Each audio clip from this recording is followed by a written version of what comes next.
अस्सलाम वालेकुम गाइस। तो आज की वीडियो इस सेंटर कंसोल इंस्टॉलेशन पे होने वाली है। तो ये कंसोल तो मेरे पास पड़ा हुआ था, आप चाहे तो मार्केट से नया भी खरीद सकते हैं। 1000 के अंदर नया आ जाएगा और उसके साथ एक ये ब्रैकेट भी मिलेगा।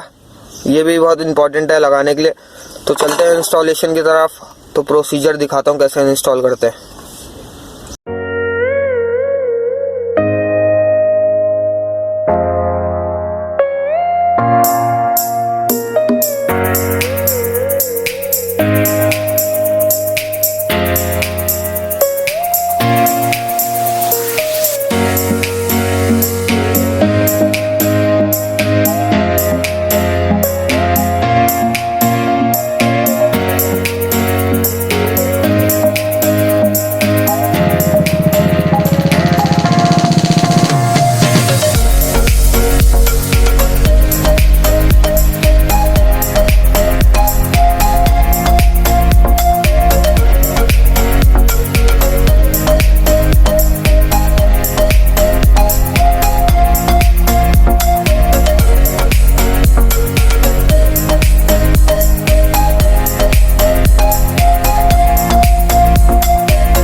तो गाइस ये लग गया सेंटर कंसोल। बहुत ही इजी मेथड है इसका।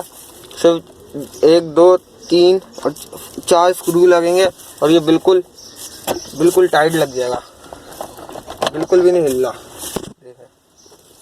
अगर आपको वीडियो पसंद आई है तो लाइक करें, शेयर करें, कमेंट करें। अगली वीडियो तक के लिए इंतजार करें। तब तक के लिए पीस आउट।